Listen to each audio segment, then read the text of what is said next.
درود شریف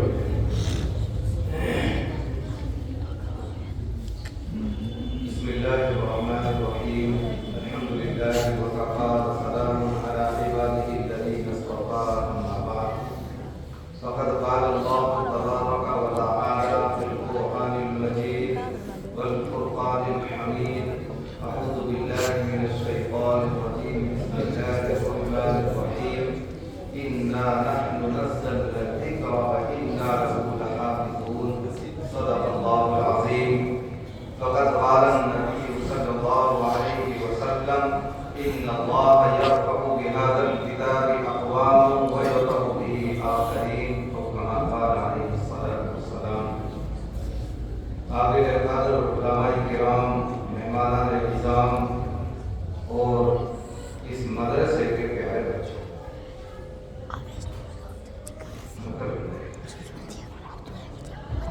ماشاءاللہ آپ کے حسن انتظام کو دیکھ کر کے طبیعت بے انتہا مسرور ہو گئی اور تقاضے پہ تقاضے، تاخیر کے لیے میں معذرت چاہتا ہوں.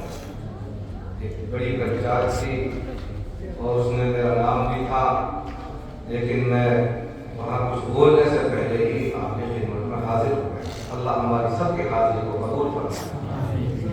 میں مبارکبادی پیش کرتا ہوں میرے محترم مکرم اور بہت ہی گھریلو جیسے تعلقات رکھنے والے میرے بے تکلف دوست جناب قاری محمد اسماعیل صاحب دامت برکاتہ العالیہ،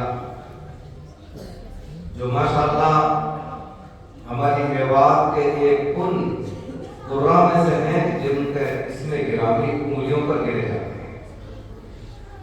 قاری صاحب سے میرا تعلق بہت پرانا ہے اور اس تعلق کی بنیاد پر یہاں حاضری ہوئی. میں قاری صاحب کو مبارکباد پیش کرتا ہوں اور آپ کے ان تمام بیٹوں کو کہ جنہوں نے یہ محفل سجائی.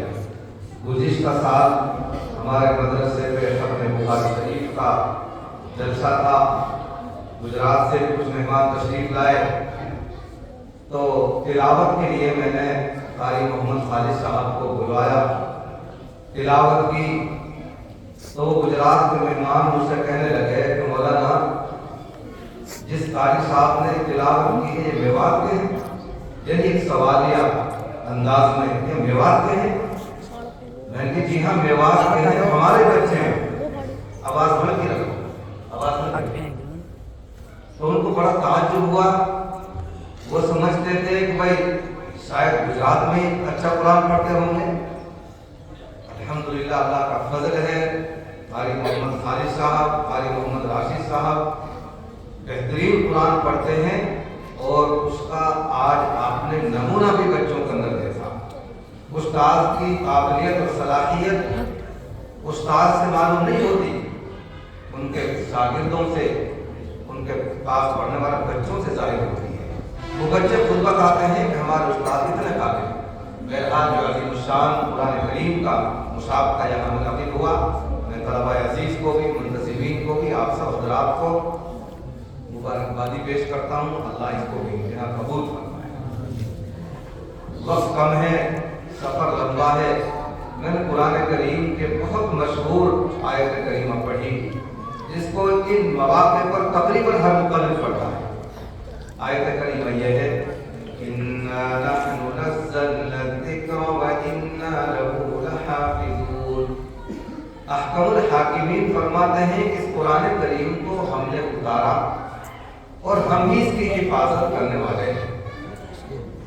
قرآن کریم کی حفاظت کی ضمانت اور گارنٹی نہ کسی حکومت کی، نہ کسی سرکار کی، نہ کسی ملک کی، نہ کسی علاقے کی، نہ کسی جماعت اور تنظیم کی. احکم الحاکمین نے اس کی حفاظت کی ضمانت خود اپنے ذمہ لی اور فرمایا اس قرآن کریم کو ہم نے اتارا اور ہم ہی اس کی حفاظت کرنے والے. لیکن اللہ رب العالمین نے اسباب کے درجے میں بہت سارے لوگوں کو قرآن کریم کی حفاظت کے لیے چن لیا ہے. 5 طبقے، میری اپنی تحقیق کے مطابق 5 طبقے زمین پر ایسے ہیں جو قرآن کریم کی حفاظت کا فریضہ انجام دے رہے ہیں۔ پہلے نمبر پہ حافظوں کی جماعت، حفاظ کی جماعت قرآن کریم کے الفاظ کو جیسے احکم الحاکمین نے اتارا اپنے سینے کے اندر محفوظ کر لیتے ہیں۔ یہ ایک ایسی جماعت جو قرآن کریم کی حفاظت کا فریضہ انجام دے رہی ہے۔ دوسرے نمبر پہ قاری اور مقریوں کی جماعت، اللہ تعالیٰ نے قرآن حکیم کو 7 طریقے پر اور روایات ضعیفہ کو ملا کر کے 10 طریقے پر نازل فرمایا۔ قرآن حضرات نے ان 7 اور 10 روایتوں کو اپنے سینے کے اندر محفوظ کر لیا۔ قرآن کریم کے الفاظ بھی محفوظ حافظوں کے ذریعے، قرآن کریم کی روایات بھی محفوظ قاریوں کے ذریعے۔ تیسرے نمبر پہ حافظ قرآن قرآن سنائے گا، قاری صاحب قرات سنائیں گے، اور اللہ قرآن کریم میں کیا کہتے ہیں یہ کون سنائے گا؟ یہ مولوی سنائے گا۔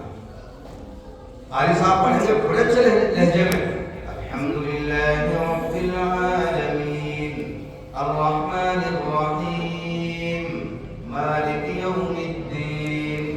قاری صاحب آپ کو قرات سنائیں گے، یہ کون بتائے گا اللہ اس سورہ فاتحہ میں اپنے بندوں سے کیا کہنا چاہتے ہیں، ترجمہ کیا ہے، معنی کیا ہے، یہ کون بتائے گا؟ مولوی علماء کرام بتائیں گے۔ تو قرآن کریم کے الفاظ بھی محفوظ، قرآن کریم کی روایات بھی محفوظ، اور قرآن کریم کا ترجمہ تفسیر بھی محفوظ۔ کتنی جماعت ہو گئی؟ 3۔ چوتھی جماعت، لوگوں کا مقدمات کون حل کرے گا، مسائل کون بتلائے گا، ان کے مسائل کو کون حل کرے گا؟ اللہ رب العالمین نے ایسی جماعت بھی پیدا فرمائی، قرآن اور حدیث کی روشنی میں امت کے مسائل حل کرے۔ پہلے زمانے میں کہا جاتا تھا ان کو ائمہ مجتہدین، فقہاء و محدثین، آج کے زمانے میں کہا جاتا ہے مفتیان کرام۔ مختلف مسائل آتے ہیں امت کے سامنے، اور ان کو لے کر کے مفتیوں کے پاس جاتے ہیں۔ الحمدللہ قرآن اور حدیث کی روشنی میں مفتیان کرام مسائل کا حل بتاتے ہیں۔ کتنی جماعت ہو گئی بھائی؟ 4۔ پھر چلیے قرآن کریم کے الفاظ بھی محفوظ، قراءات بھی محفوظ، ترجمہ تفاسیر بھی محفوظ، اور قرآن و حدیث کے مطابق مسائل بتانا یہ بھی محفوظ۔ 4 جماعتیں ہو گئی۔ 5ویں ایک اور جماعت جو قرآن کریم کی حفاظت کا بہت بڑا فریضہ انجام دے رہی ہے۔ 5ویں جماعت اور 5ویں وہ لوگ، حافظ صاحب آپ قرآن سنائیں گے، قاری صاحب آپ قرات سنائیں گے، مولوی صاحب آپ قرآن کریم کا ترجمہ تفسیر سنائیں گے، مفتی صاحب آپ قرآن و حدیث کے مطابق لوگوں کے مسائل بتائیں گے، اور اپنی گاڑی کمائی سے 20 ناخن کی کمائی کما کر کے آپ کے کھانے کا، پینے کا، لیٹنے کا، بیٹھنے کا، کمروں کا انتظام بہتر۔ یہ عزیزوں، یہ 5 طبقے قرآن کریم کی حفاظت کا فریضہ انجام دے رہے ہیں۔ قرآن کریم کی حفاظت صرف حافظ